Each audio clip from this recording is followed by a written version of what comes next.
Today's reading is Severus Snape from the Sexypedia Wiki.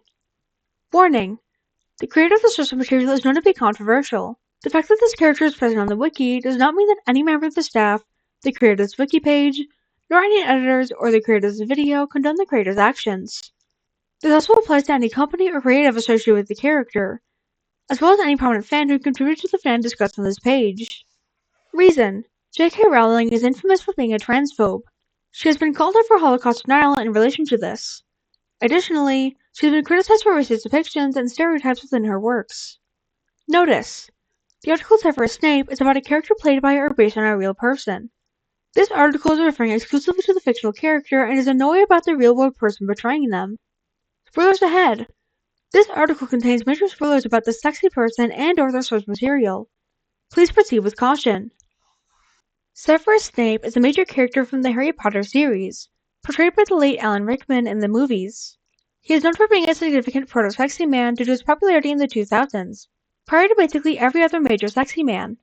His class is Tiamat, his main alias is Snivelus, and his source is Harry Potter. Basic information: Snape is a teacher at the wizard school Hogwarts, teaching potions.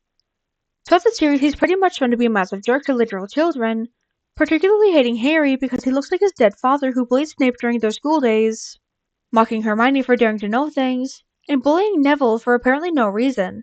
None of the other staff really do anything about this. It's no wonder that Harry doesn't trust him. Anyway, there's 7 long books. Stuff happens. Snape turns out to be this double agent for the bad guys and the good guys at the same time. Near the end of the series, it's revealed that Snape was in love with Lily, Harry's dead mother, who's one of the good guys. And that's why his true loyalty was always to the good guys. He is portrayed as a martyr when he dies, and there is the infamous scene in the epilogue where Harry names his son after Dumbledore and Snape, citing them as the 2 bravest men he ever knew.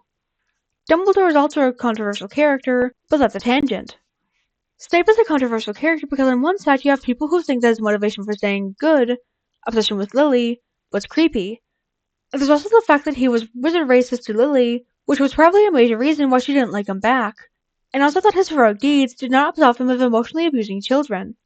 On the other side, you have people who think that he was very noble for his actions in the grand scheme of the plot, if a flawed person, who may or may not think his infatuation with Lily was romantic rather than creepy, and may or may not want to fuck him themselves. Snape discourse is perhaps a topic that has been argued to death, but will never truly be over until the Harry Potter fandom itself is over. Due to J.K. Rowling deciding to use her influence to seriously damage trans rights in the UK in recent years, and the fact that her influence is inseparably linked to the continued popularity of the Harry Potter series, the series itself has become controversial and is regarded by many ex-fans as a thing of the past. Despite this, the shambling corpse of the franchise, unless J.K. Rowling dies or gets fired, is still around and there are still Snape stands, so he is still an active sexy man. Archetypes: angst. His childhood sucked, having a terrible home life and getting bullied at school as well.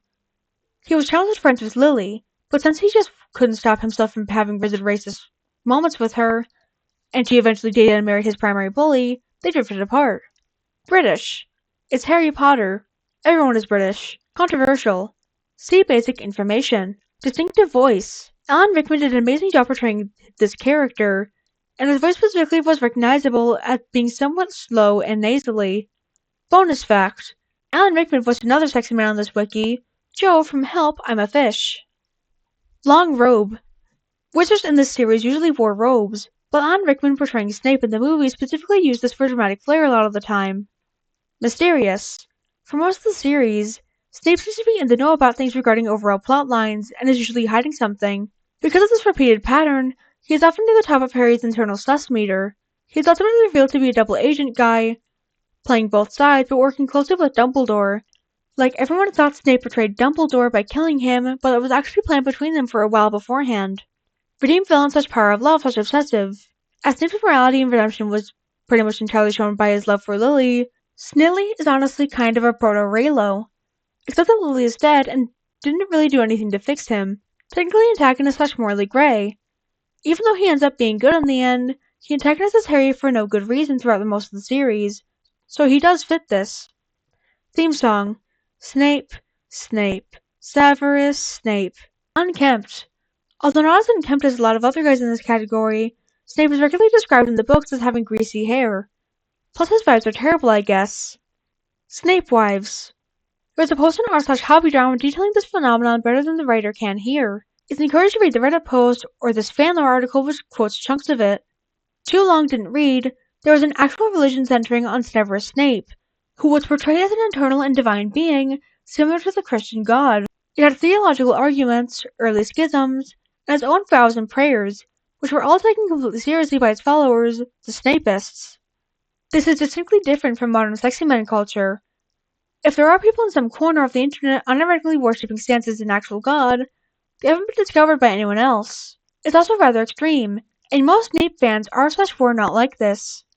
But it provides some insight into just how far people will sometimes go for their designated sexy man, and is also a notable part of sexy man history, making Snape very distinct as a part of sexy man in the LiveJournal era.